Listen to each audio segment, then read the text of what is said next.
muchas gracias por su presencia en este primer ciclo de conferencias que celebramos en España dedicado a la figura de Odilon Redon, a este pintor francés clave en el cambio de los siglos XIX al XX y, sin embargo, paradójicamente muy poco conocido todavía.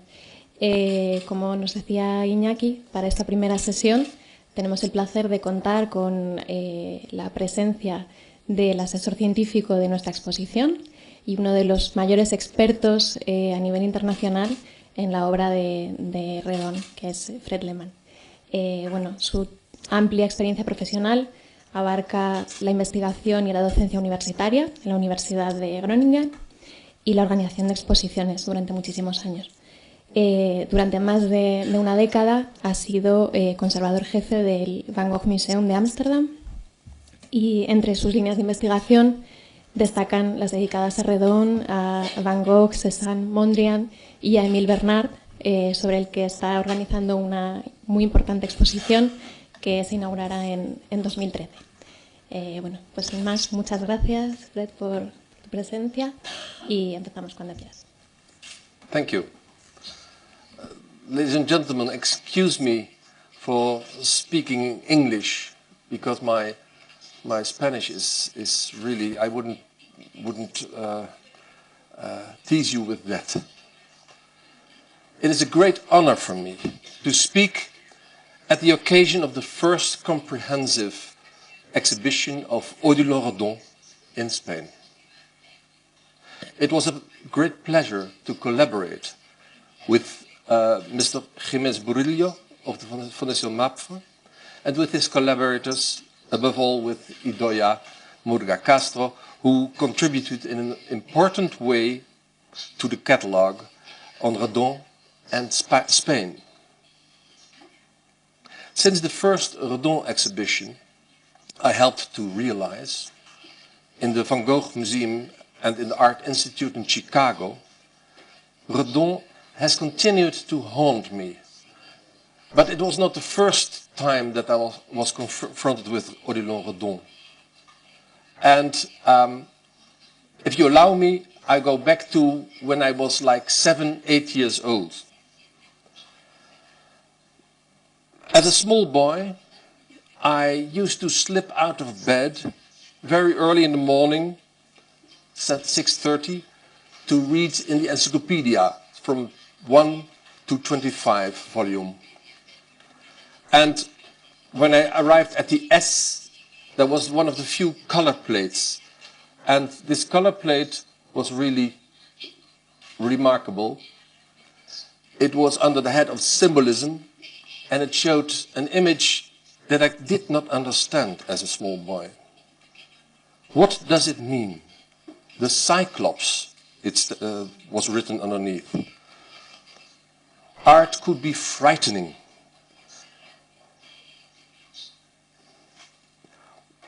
You look at the eye of a giant, and when you close the book, the giant's eye is still following you in your dream. Who would want to make something like that? Is this art? Art is landscapes, art is normal things you can see and touch, and here was a painter that painted something that was incomprehensible for me.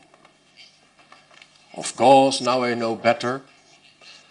And as a historian of art, I learned that you have to deconstruct this mythical feeling of horror you have. And that such a myth is construed in a certain way. Of course, I learned that it is all about Polyphemus and Galatea from the Metamorphose of Ovidius, how he discovered that his girlfriend, Galatea, hoped girlfriend, was wooed by Atsis, and Atsis, I discovered when I was preparing an exhibition, Atsis is even sitting at the right there, and almost metamorphosed into the rock, whereas Galatea is lying there, being one with the mountain, visible for us, but not for Polyphemus, who is looking for her. Where is she? Where is she? And we see his eyes, so he sees us. It's a haunting triangle where the looker of the painter, the one who sees the composition, is included in the plot. But now I know even more, because after studying Redon for a while, I knew that Redon was very much interested in what we call teratologie, the art or the science of monsters. Children that are born without arms or without legs or with a huge head. And he even went to the Jardin des Plantes, where they had bottles with alcohol, where you could see children also who had cyclopia. And what the funny thing that Redon does here is that he does not make the usual cyclops, but he gives him a head just like a baby who has only one eye. I won't show you a picture of it because it will give you nightmares.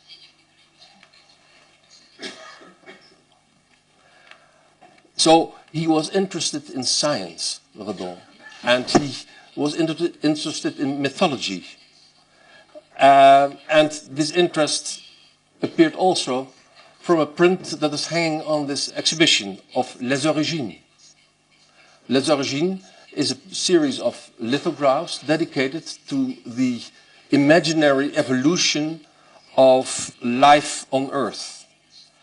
Les Origines was made 30 years earlier because the painting we see of the Cyclops of Polyphemus is made in 1914, one of his very last works, made for a classical scholar, whereas Les Origines was made in 1883.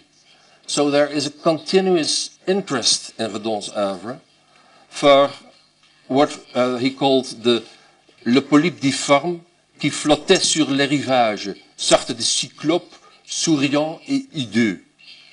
That's the title of the lithograph.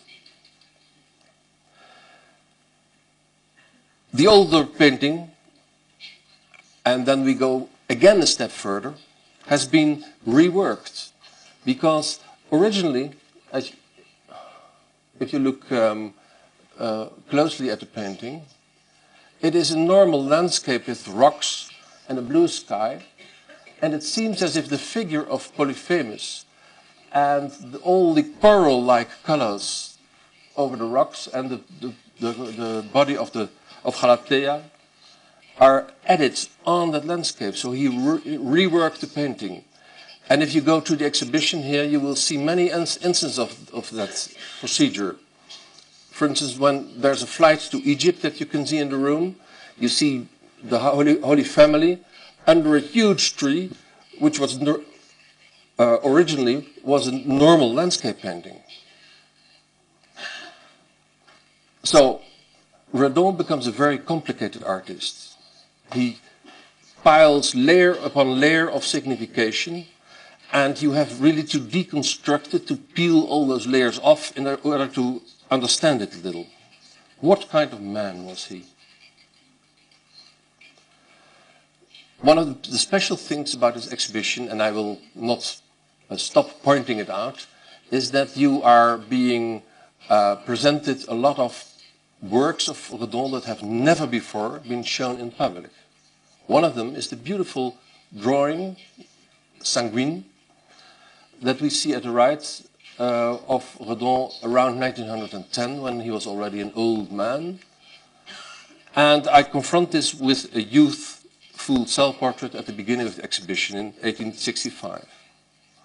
We see in the self-portrait a hesitating young man who really is a little shy. He looks over his shoulder like he is not sure of himself. And indeed, Redon was a slow starter. Whereas on the right hand, we see an old man who feels at ease in his age, who has seen the world, who has acquired a lot of wisdom.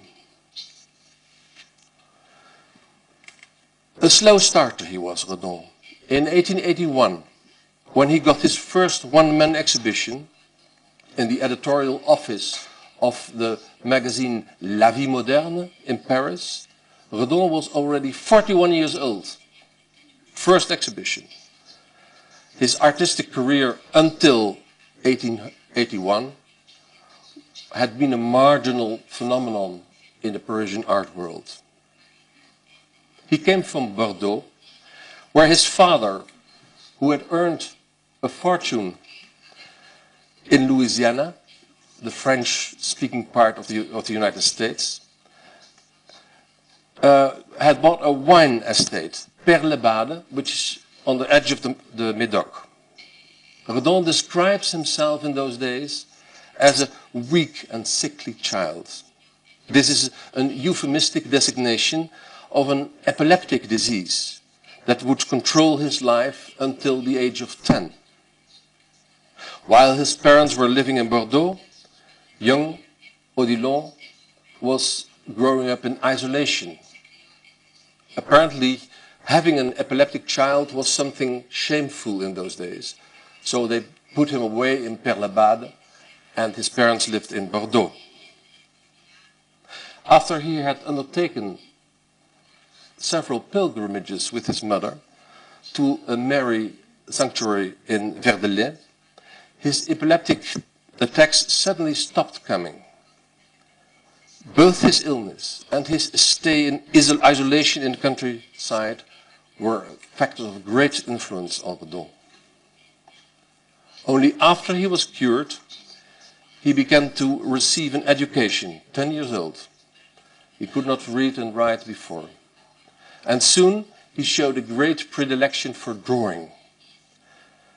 As a 15-year-old, he began to be taught by Stanislas Gorin, a painter, a romantic painter, landscape painter, who had a boundless admiration for Delacroix.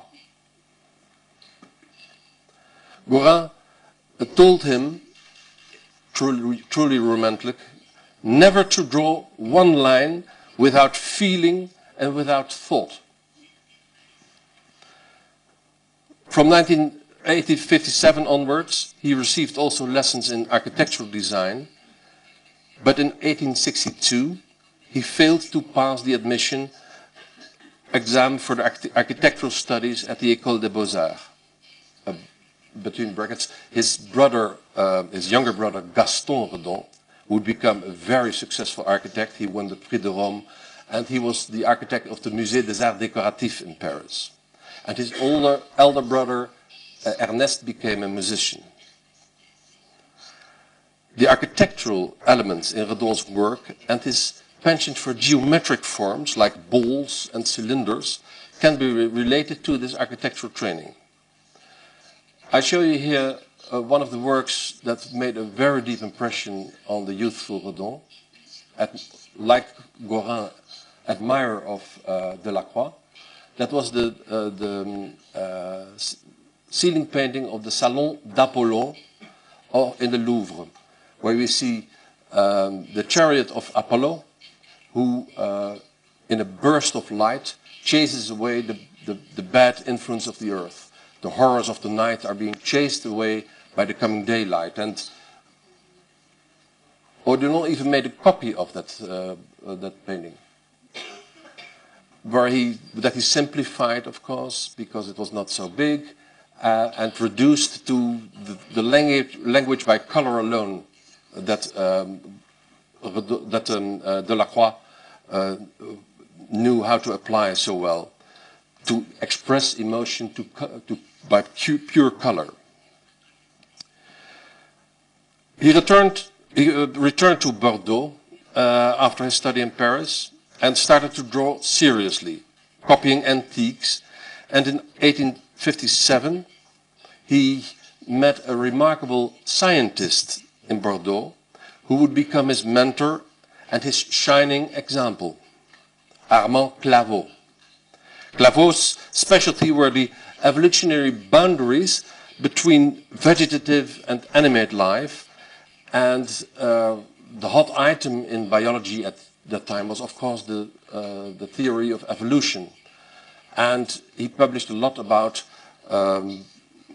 mollusks that were on the border of of vegetative and animal life. And often Redon was looking through the microscope of Armand Claveau, which gave him ideas about a world that was not visible to the naked eye. You could see a lot of things. Apparently a lot of things existed that we did not know. It's almost like as if scientific discovery becomes a complementary to a religious experience.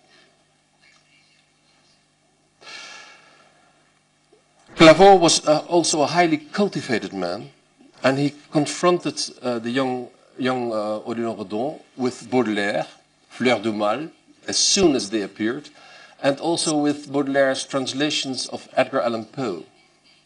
So we see that already in those days the base was laid for scientific, cultural, literary interest that would govern the later life of Redon.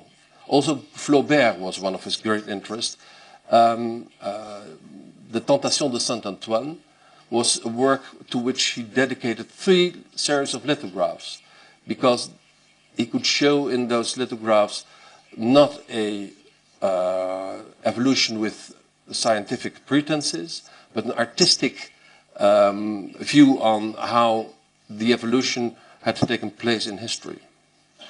What also was very original about Claveau was that he confronted the young Odilon Redon with Hindu writing, the Ramayana, the Bhagavad Gita he already read in 1864, 1865. In 1864, Redon went again to Paris to inscribe himself in the famous studio of the academic painter Jean-Léon Gérôme. This was a very bad experience, but because he thought that Gérôme did not give me enough space for fantasy. He was constantly correcting his anatomical failures, scratched through his drawings. It was a terrible experience, a nightmare. And he soon returned to Bordeaux again. In the meantime, there was an artist much more to the taste of Redon, who had established himself in Bordeaux.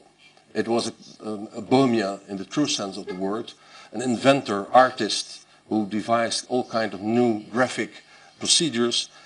That was Rodolphe Bresdin. Rodolphe Bresdin, graphic work consisted, and you see him here on the right, a print of his.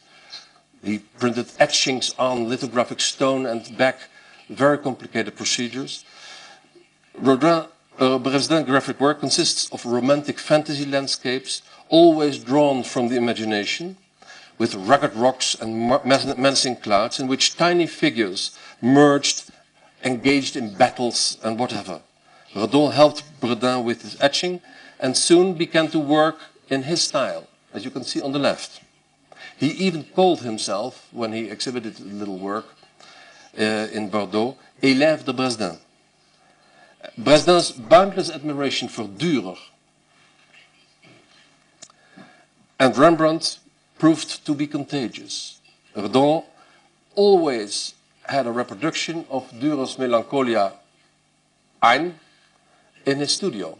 And if you look in the room above, you can see this drawing of Redon, to which he gave the beautiful title Le souci de l'absolu. And not only is the figure derived, in my view, from the melancholy angel in Dürer with his laurel wreath, but also the shape, the strange shape that he gives to the drawing, exactly fits on the dodecaeder. The dodecaeder that the angel is contemplating. You can almost put it on top of this. This is a nouveauté.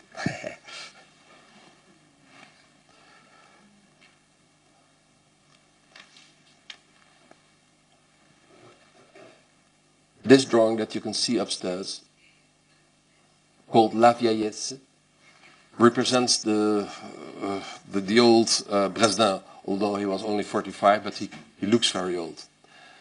Later on, he made a lithograph in veneration of his old master. And also, he made a drawing of Dresden in his studio in 1869. It's being dated. A very strange drawing, which reminds one of Rembrandt immediately. Think of the famous Faust etching, to which Dresden had introduced him.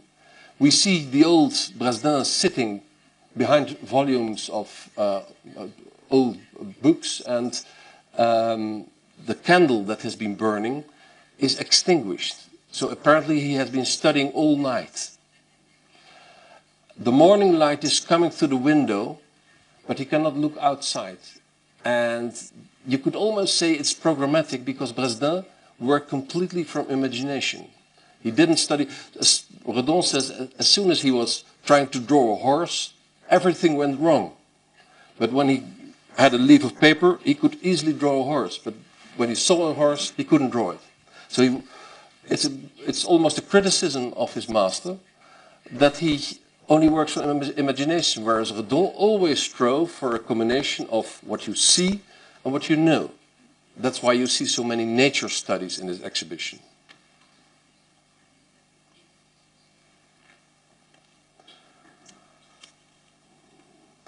Uncertain as he was about his calling, Redon also tried his pen. In 1968 he began to write art criticism, reviews of the Paris Salon.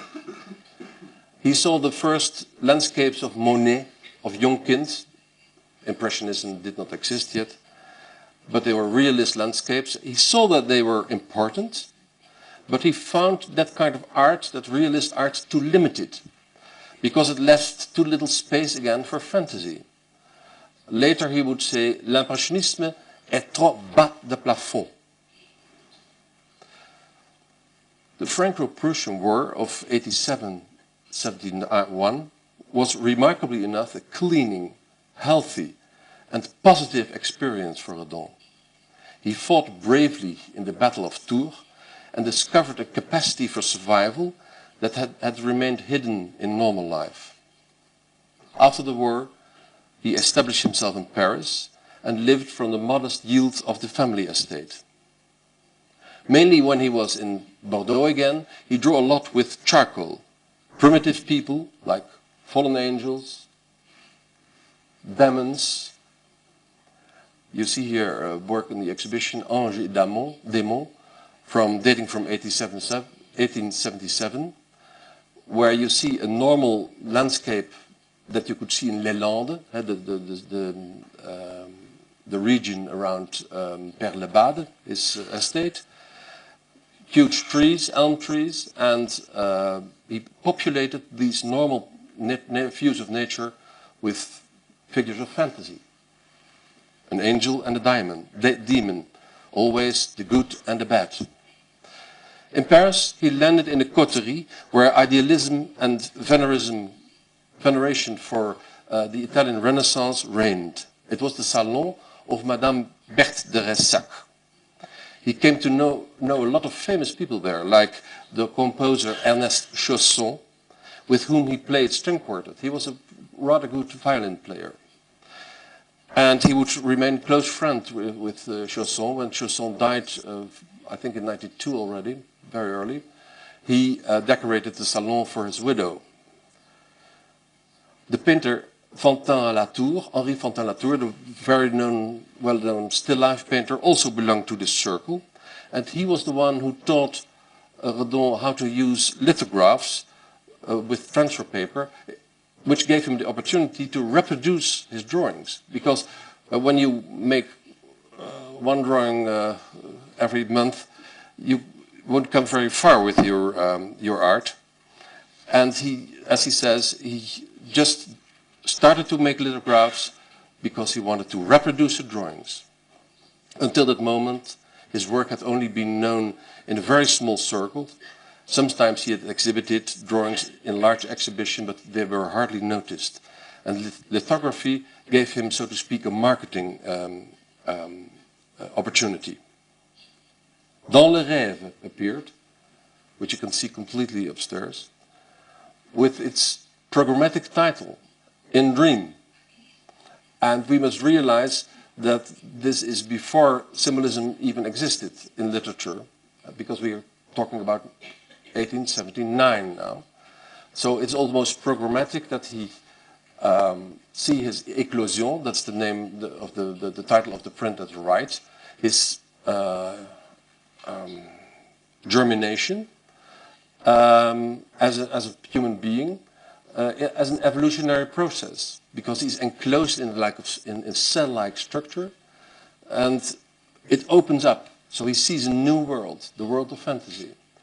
The title page with the title written on it shows a barren tree, like he had drawn, the drawing still exists, drawn around his family estate. But at the feet of is it a kind of an unhappy angel with a lyre who wants to start singing. So he adds his own fantasy to nature. These utterly strange images resembled in no way what was considered to be art at this moment. We are so spoiled with modern art where everything goes, everything is possible. But in days where you could either paint mythology or figures or modern stories or genre or still life or landscape, this kind of painting was unseen, unheard of. Maybe only Goya had done something of that kind.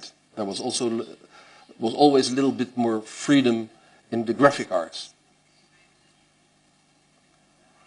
In 1880 happened something very important. He married Camille Falt, a woman who came from Réunion, and their marriage was truly a blessing because Redon was not very business-minded, and she provided for him a regular life, and she also acted as an impresario. So she made connection with friends, with art dealers, and with other artists, and Redon's star began to rise in the 80s among the literary avant-garde, and his second exhibition, 82, got an enthusiastic review from Joris Karel Huysmans, the author, who would soon become one of the most important literary symbolists, and also of the promising art critic that would become his friend, Émile Hannequin.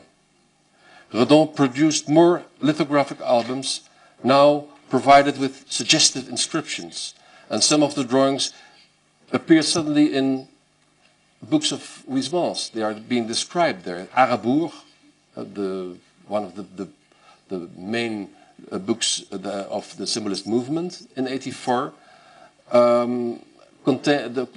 had an extensive description of Redon's work.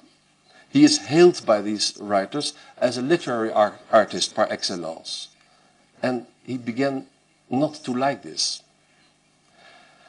Huysmans introduced him to Mallarmé, and he also became a steady friend with Stéphane Mallarmé, illustrated his works. Huysmans paved the way for him to exhibit in Brussels, where he met the Belgian symbolist avant-garde from Levant, Picard, Verhaeren, who asked him all to illustrate their literary works because they thought he was an illustrator.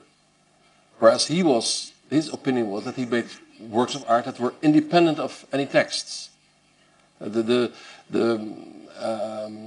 text you see, for instance, in his series of lithographs dedicated to Edgar Allan Poe, has titles that are completely of his own invention and that he made to fool people because they would think they were by Edgar Allan Poe, as he says.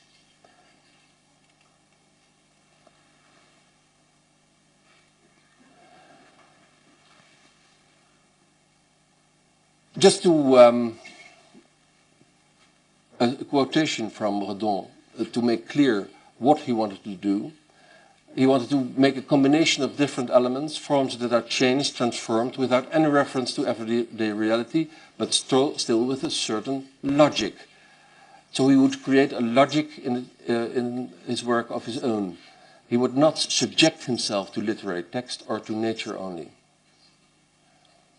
Pour Phil Lumière, is a telling work in this respect. The lithograph after this drawing is here in the exhibition. 81, it was exhibited for the first time.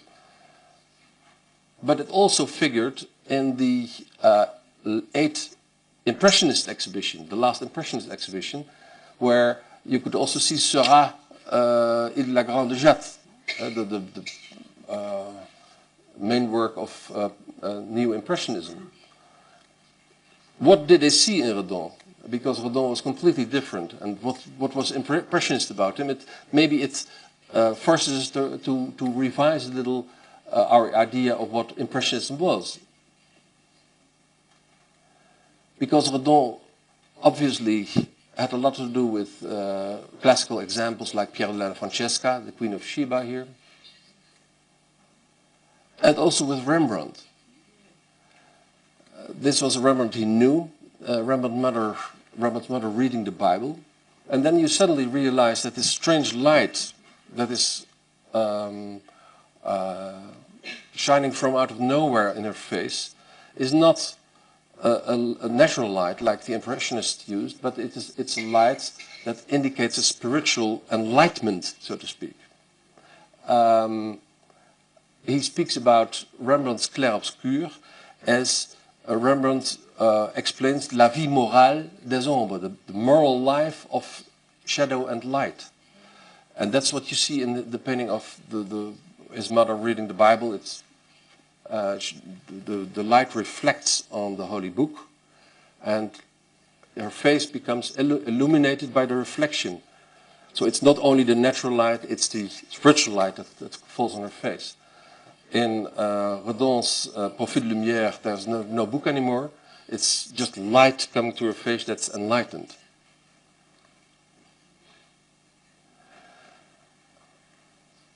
In some works, also in this exhibition like this one, L'Homme à la Fenêtre, we can see how much Redon was involved in literary works.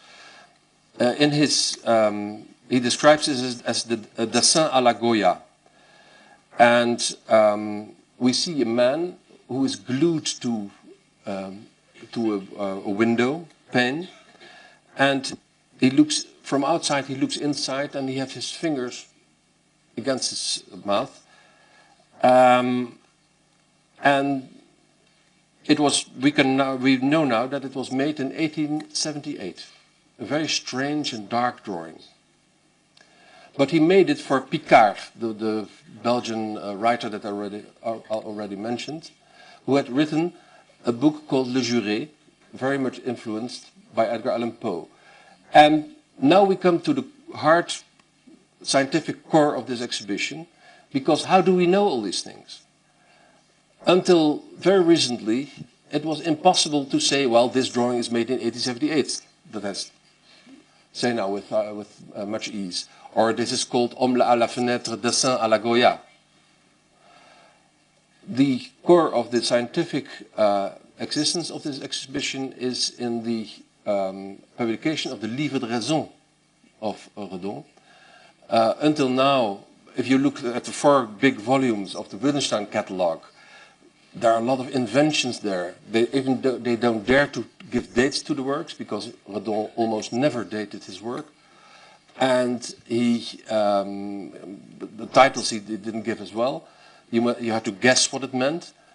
He completely trusted that you would let your fantasy work.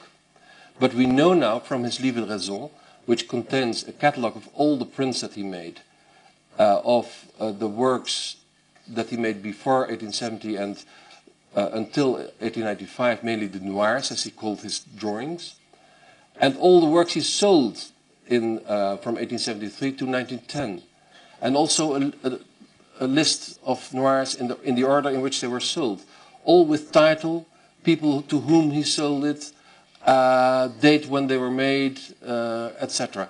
So this is was a gold mine for us to reconstruct the whole oeuvre of Redon.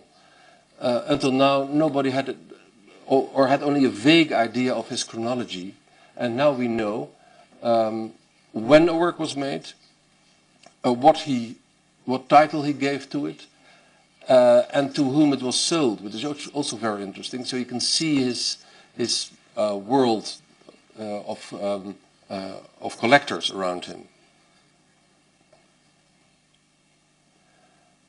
So the provenance, dating, title given by the artist, and we have now identified of his 2,500 works, almost 800 have been identified thanks to this livre de raison, which was a hell of a lot of work.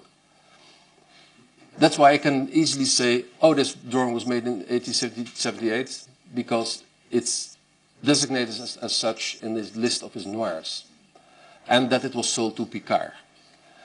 Picard had written a book, Le Juré, for which he wanted Redon to make illustrations. And what did he do, Redon? He did not make new illustrations, but he went to his old illustrations and saw a scene that could very well fit with that book.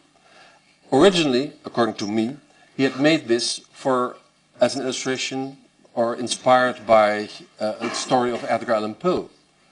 As you can see, this famous photograph of Edgar Allan Poe is very like the man standing in the window with his big head.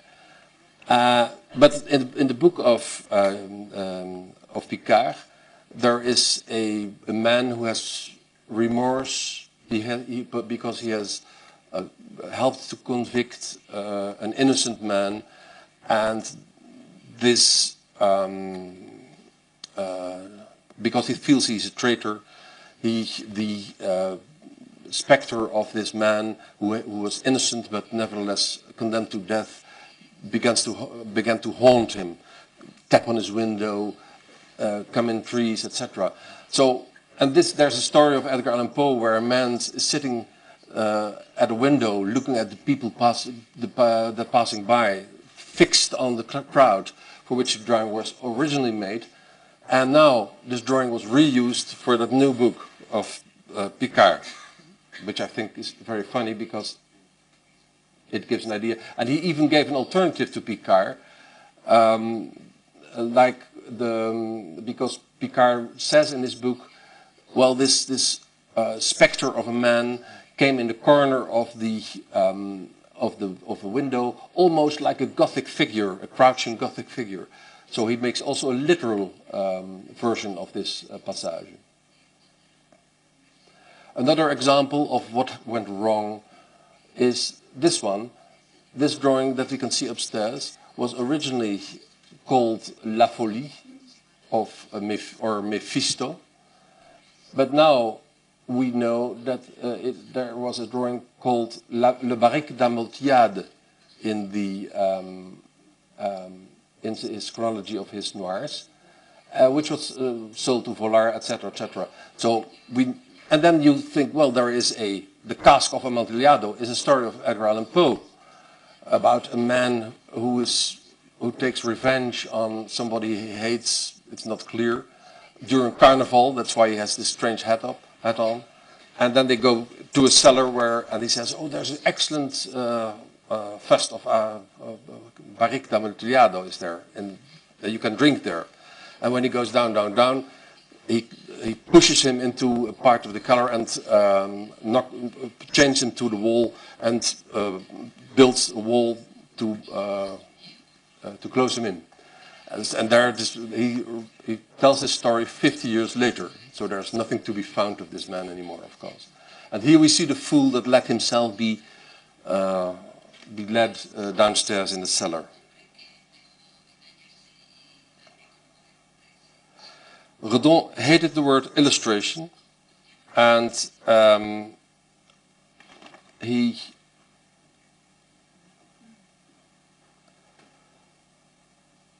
okay, I'm already there.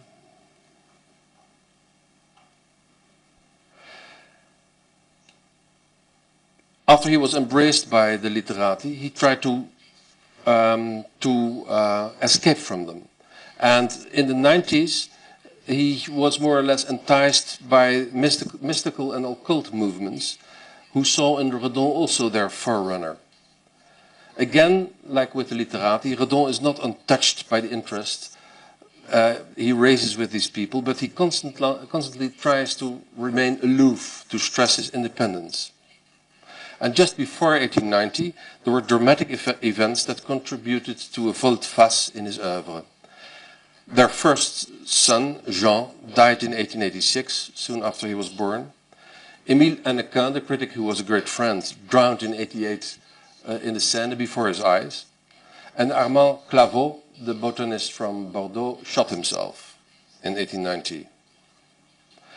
And on the positive side, in 1889, his son Harry is born, and he survives. And this is how Redon looked in 1890. We know now from the Livre de Raison that he says, well, this is how I looked when I was 50 years old. And he made, in that same year, he made this drawing, which to me is a little bit disconcerting because it represents a woman, a pregnant woman, with a serpent and standing on a stake. So it's almost a satanic image, maybe to ban out his fear about maybe the pregnancy would go wrong again. I don't know. That's a personal note.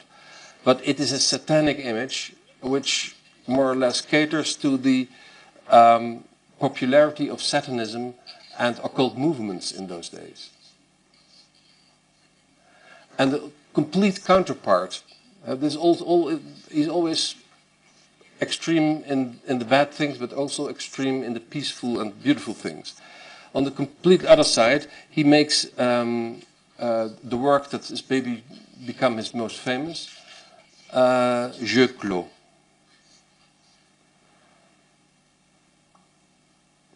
Again from the Livre de Raison, it appears that it is not the oldest painting he made.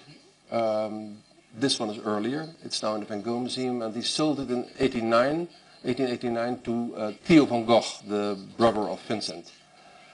And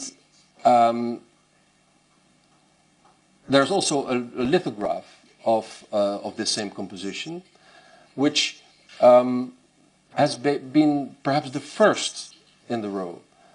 A lithograph which was likened to Michelangelo very soon, because the dying slave of Michelangelo was praised by Redon as having a tremendous interior life. So the idea of making a portrait for which his wife had posed with closed eyes was perhaps derived from Michelangelo. And he first made a drawing of her, and so we can see that this drawing was sketching the outlines. The drawing has also a lithographic crayon on the back, so it was used to make the lithograph, and the lithograph served as an example for the painting. So the painting was made after the lithograph and was for private use. That's what he says with so many words in Livre de Raison, that it was privé. It was never sold until 1904, when it was sold to the French states to become the first Redon to enter the museum, the Musée du Luxembourg, which is the predecessor of the Musée d'Orsay. So we see that he was primarily a graphic artist who reproduced one of his lithographs in paint.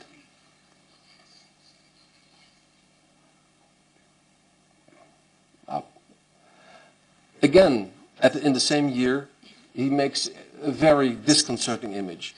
Whereas in Les Jeux Clos, we see an ideal head with beautiful thoughts, rising as a huge phenomenon over the sea. As soon as you see it, it is a sea. It's not like in a Flemish portrait, a piece of wall, but it's a sea. So it's something that comes over the horizon, so to speak.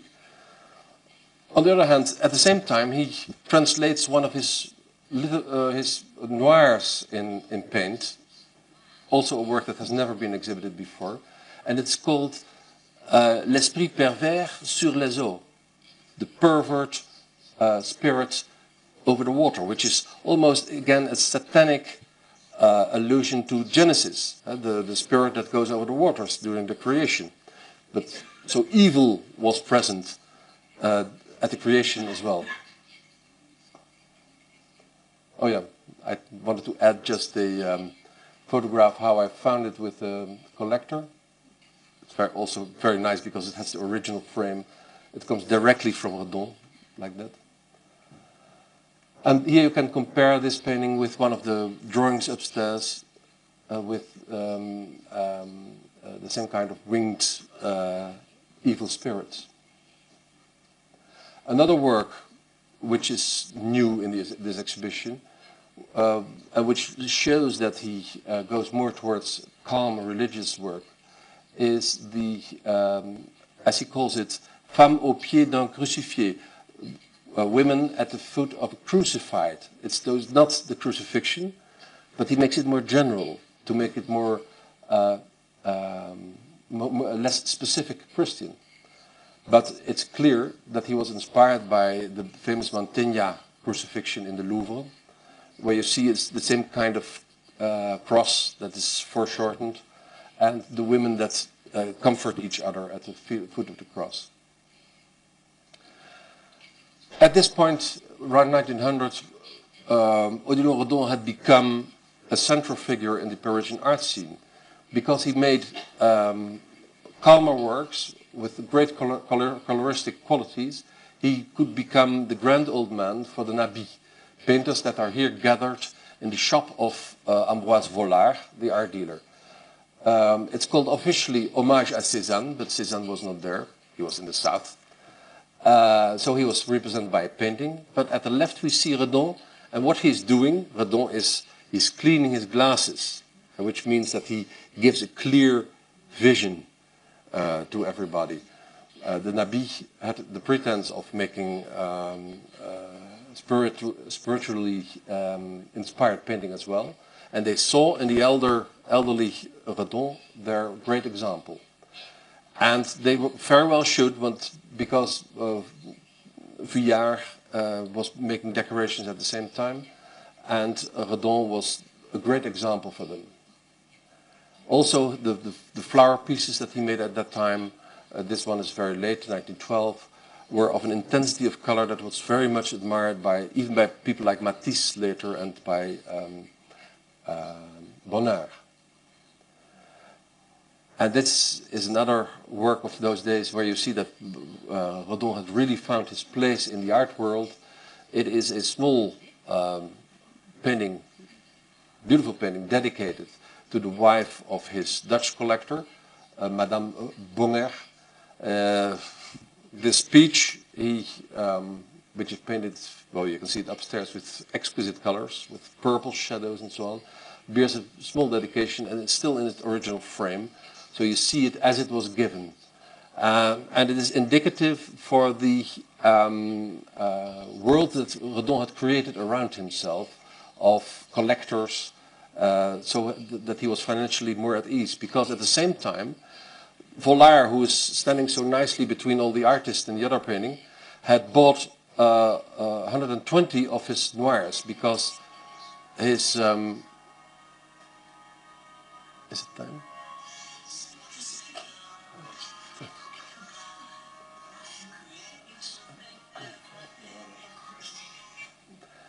Vollard was, Redon had come in financial difficulties because the estate of his parents was going down economically, so he had to sell a lot of work to keep his head above the water, and he had sold all his black charcoal drawings in 88, 89, which means that he was also not only mentally but also physically cut off from all what he had made before.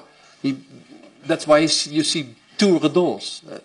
It has a very practical reason that we know now that he had to sell all his old work, so he didn't see it anymore. I want to finish with this very beautiful drawing, which we now know is called Christ, with a kind of radiation in front of him. It was a beautiful pastel drawing made in 1907, derived from Jeu Clos, and when you compare it to the earlier print of the Christ with the crown of thorns, you see that the intensity of the suffering has become mystical and resigned in this drawing.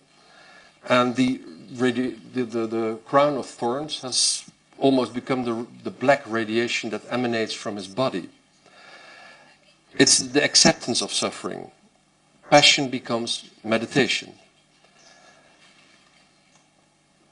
But he made another version of this drawing, and this version was called Buddha. And it was made for the same collector that had ordered the Cyclops we saw in the beginning.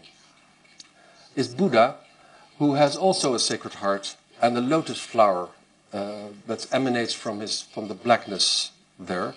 And then we see that he doesn't want to confine himself to one religion or to one religious concept, but he identifies Buddha with Christ. Buddha and Christ belong to one universe, and in that way he is able to safeguard his mental independence.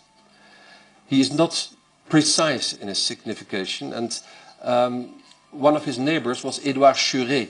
Maybe you know this author, and he wrote a book, Les Grands Initiés, which defended the thesis that all religions of the world were one, basically.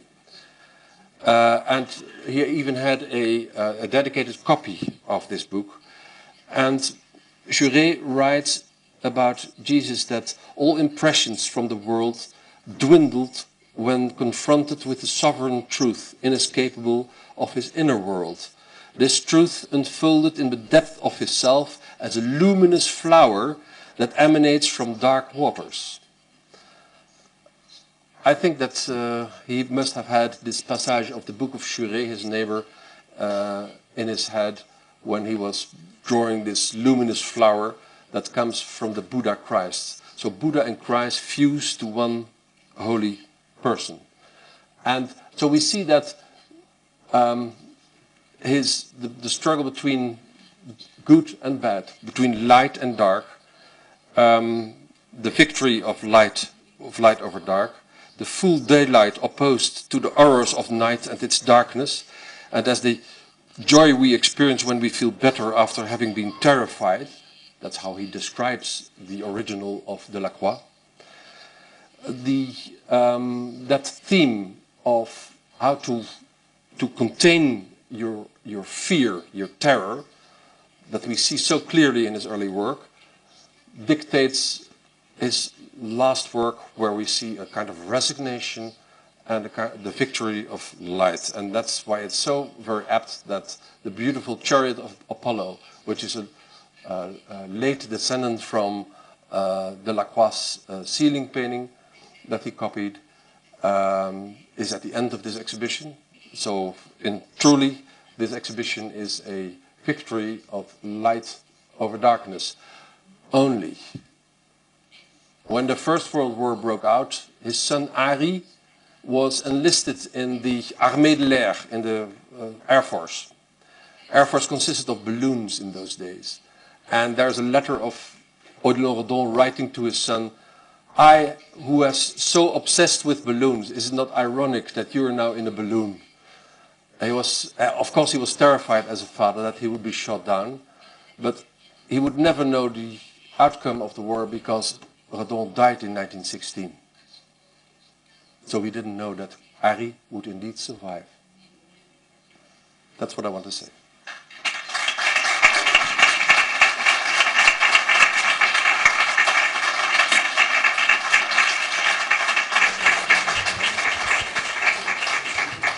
Bueno, muchísimas gracias, Fred, por esta interesantísima y sugerente intervención, llena también de novedades, de las últimas investigaciones que demuestran cómo Redon todavía falta todavía por estudiar y por descubrir múltiples perspectivas nuevas.